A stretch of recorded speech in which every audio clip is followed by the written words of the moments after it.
Chapter 18.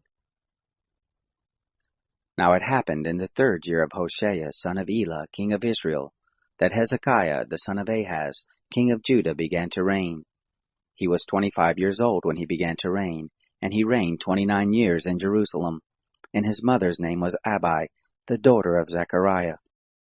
He did that which was right in the eyes of the Lord, according to all that David his father had done.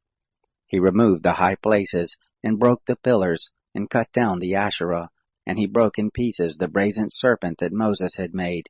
For to those days the children of Israel did burn incense to it, and he called it Nehushtan. He trusted in the Lord, the God of Israel, so that after him was none like him among all the kings of Judah, nor among them that were before him. For he joined with the Lord.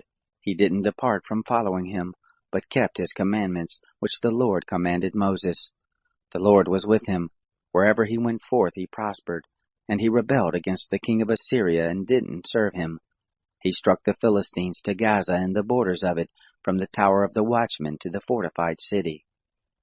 It happened in the 4th year of King Hezekiah, which was the 7th year of Hoshea, son of Elah, king of Israel, that Shalmaneser, king of Assyria, came up against Samaria and besieged it. At the end of 3 years they took it, and in the 6th year of Hezekiah, which was the 9th year of Hoshea, king of Israel, Samaria was taken. The king of Assyria carried Israel away to Assyria, and put them in Hala, and on the Habor, the river of Gozan, and in the cities of the Medes, because they didn't obey the voice of the Lord their God, but transgressed his covenant, even all that Moses the servant of the Lord commanded, and would not hear it nor do it. Now in the 14th year of King Hezekiah did Sennacherib, king of Assyria, come up against all the fortified cities of Judah, and took them.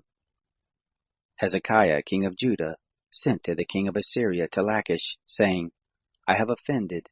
Return from me. That which you put on me I will bear. The king of Assyria appointed to Hezekiah, king of Judah, 300 talents of silver, and 30 talents of gold. Hezekiah gave him all the silver that was found in the house of the Lord, and in the treasures of the king's house. At that time Hezekiah cut off the gold from the doors of the temple of the Lord, and from the pillars which Hezekiah king of Judah had overlaid, and he gave it to the king of Assyria. The king of Assyria sent Tartan, and Rabsaris, and Rabshakeh from Lachish to King Hezekiah, with a great army to Jerusalem. They went up and came to Jerusalem. When they were come up, they came and stood by the conduit of the upper pool, which is in the highway of the fuller's field. When they had called to the king, there came out to them Eliakim the son of Hilkiah, who was over the household, and Shebna the scribe, and Joah the son of Asaph the recorder.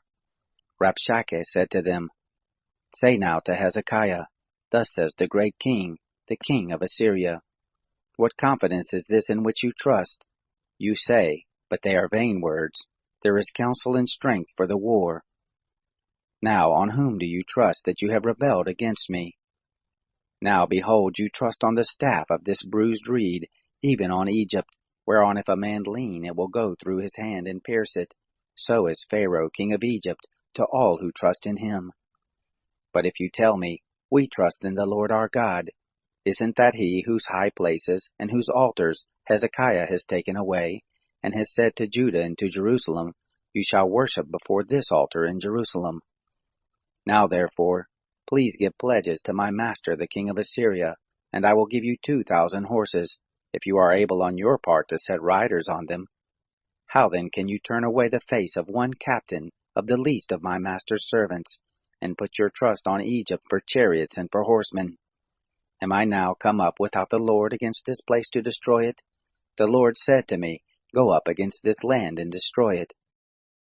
Then Eliakim the son of Hilkiah, and Shebna, and Joah said to Rabshakeh, Please speak to your servants in the Syrian language, for we understand it, and don't speak with us in the Jews' language, in the ears of the people who are on the wall. But Rabshakeh said to them, Has my master sent me to your master and to you to speak these words? Hasn't he sent me to the men who sit on the wall, who eat their own dung, and drink their own water with you? Then Rabshakeh stood and cried with a loud voice in the Jews' language, and spoke, saying, Hear the word of the great king, the king of Assyria. Thus says the king, Don't let Hezekiah deceive you, for he will not be able to deliver you out of his hand. Neither let Hezekiah make you trust in the Lord, saying, The Lord will surely deliver us, and this city shall not be given into the hand of the king of Assyria. Don't listen to Hezekiah, for thus says the king of Assyria, Make your peace with me, and come out to me, and every one of you shall eat of his vine and of his fig tree, and every one shall drink the waters of his own cistern, until I come and take you away to a land like your own land, a land of grain and new wine, a land of bread and vineyards, a land of olive trees and honey, that you may live and not die. And don't listen to Hezekiah when he persuades you, saying, The Lord will deliver us. Has any of the gods of the nations ever delivered his land out of the hand of the king of Assyria? Where are the gods of Hamath and of Arpad? Where are the gods of Sepharvaim, of Hena and Ivah? Have they delivered Samaria out of my hand? Who are they among all the gods of the countries that had delivered their country out of my hand, that the Lord should deliver Jerusalem out of my hand? But the people held their peace, and answered him not a word, for the king's commandment was, saying, Don't answer him. Then Eliakim the son of Hilkiah, who was over the household, and Shebna the scribe, and Joah the son of Asaph the recorder, came to Hezekiah with their clothes torn, and told him the words of Rabshakeh.